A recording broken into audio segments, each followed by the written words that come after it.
Can we talk about when one partner has lack of desire? Wow, that's a great question. Let me just turn off my audio.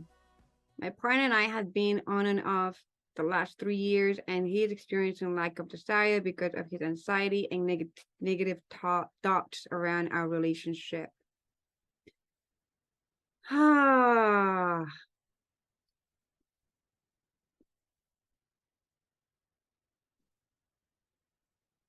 you know, desire in one of my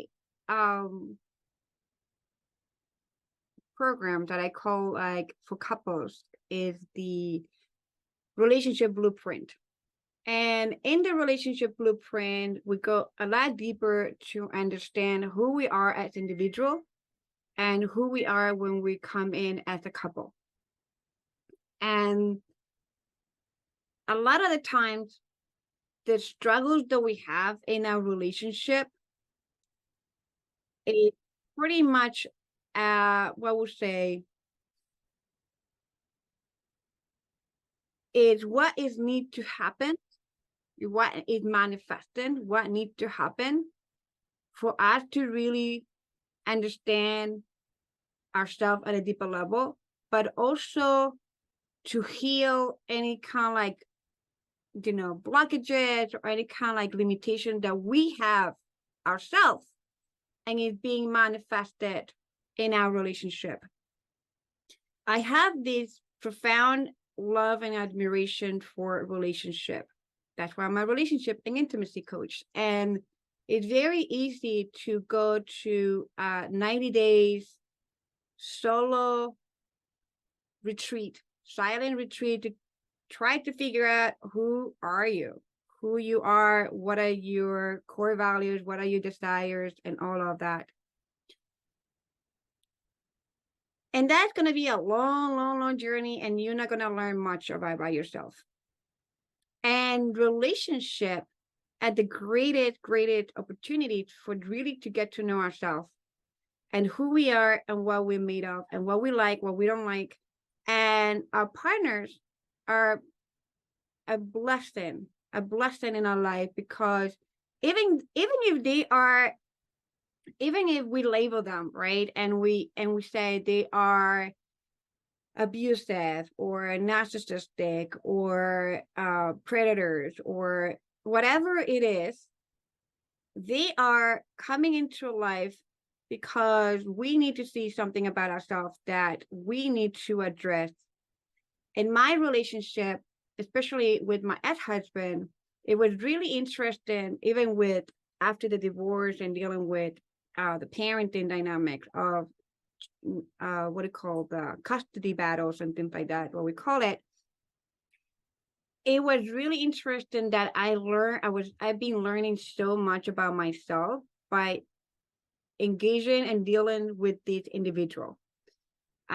This individual has allowed me to see where I didn't have even more love for myself, where I was not respecting myself, where I was not honoring my own truth, my own desires, my own fantasies, my own shadows, where I was like hiding, where I was holding myself back, where I was suppressing myself, where I was even like suppressing myself emotionally, sensually, sexually, as that Scorpio person I am.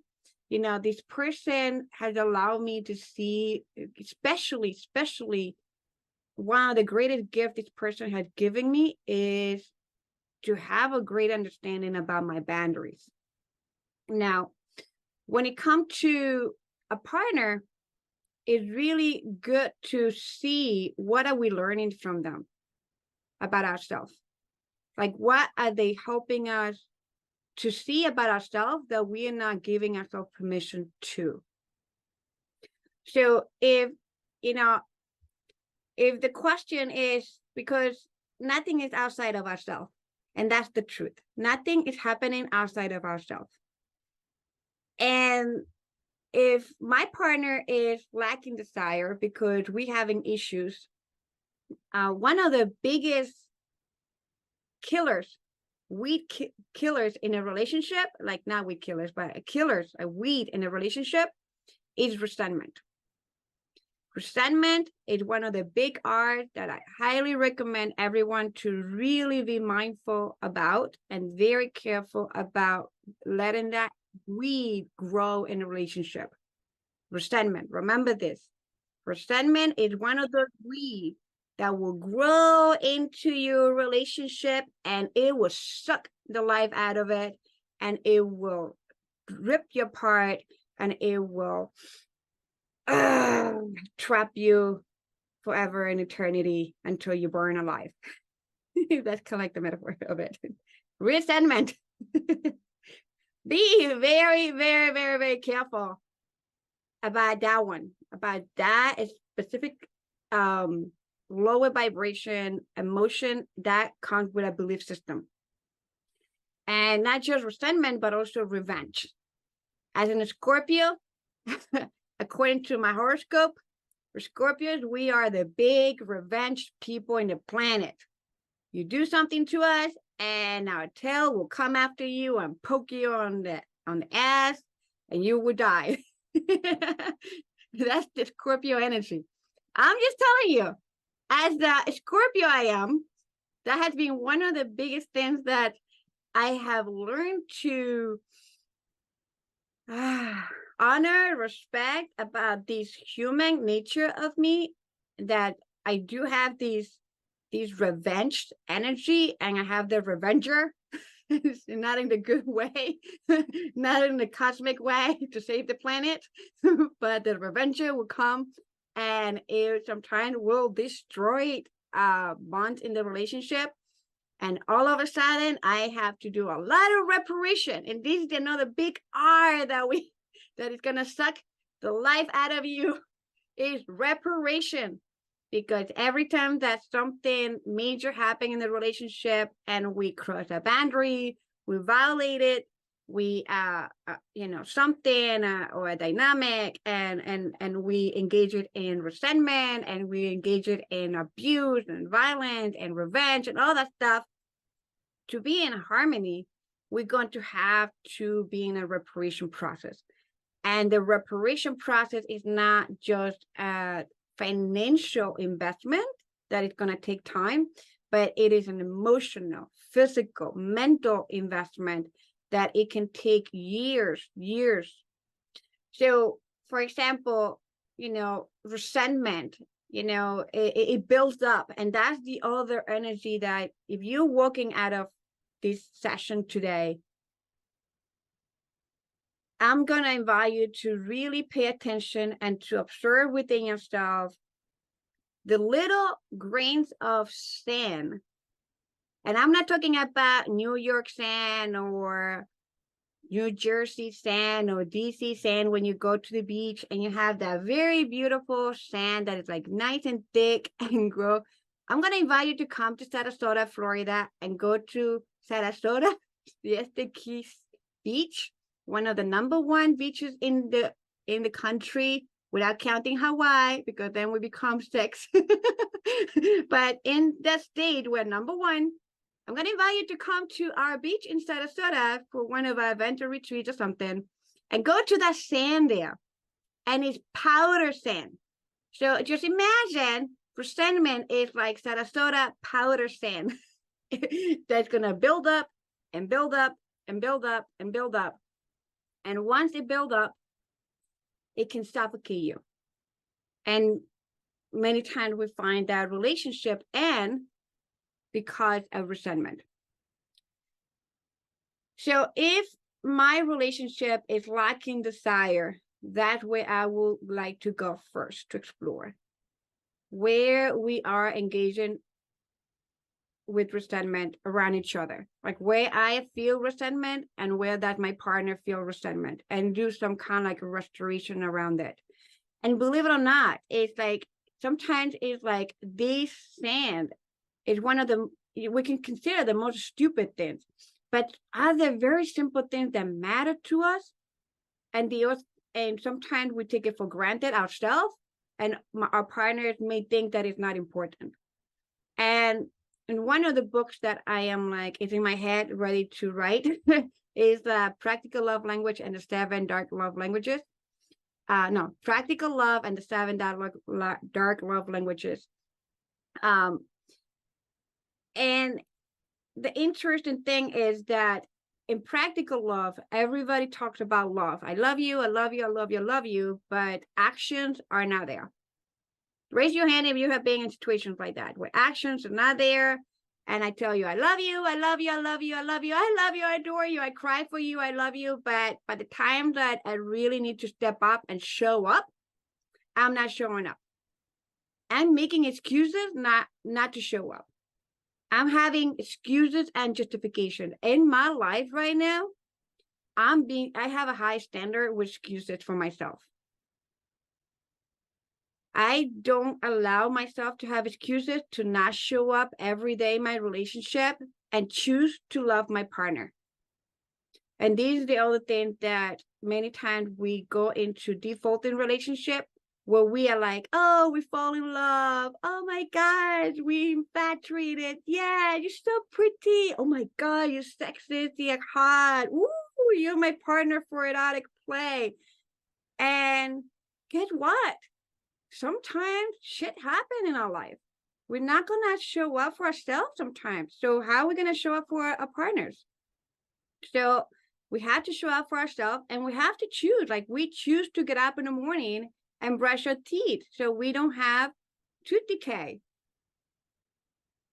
Imagine if you don't choose that. Imagine if you don't wake up by habit. Some people do it by habit. But when you were training yourself, your parents were on your ass to brush your teeth, brush your teeth, brush your teeth, brush your teeth.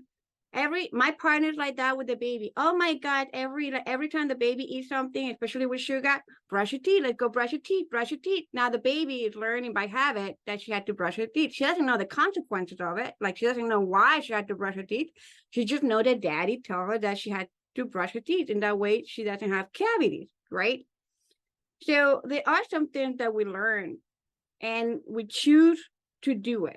And sometimes, there are times that we choose not to show up, not to brush our teeth. And what's going to happen? What happened when we were younger and we chose to reject what our parents told us because we went into a rebel years? I know better than my parents. Anybody been there? I know better. I can tell you, I did some research. I did a lot of TikTok. I have a teenager right now, so it's like an interesting journey. I have all of it. I know this better than you. And we choose not to show up. We're choosing, right? So it's really, really important that when it comes to desire, when it comes to love, when it comes to intimacy, ecstasy, arousal, and all of this, it's important for us to show up for ourselves first and to do this internal inner work of discovering, uncovering, exploring what kind of energies are deep in there. And I will go with resentment at first to explore what kind of resentments I have. And then I will go with fear, like what kind of fears we have going on. And then I will go into like different belief systems or traumas around family.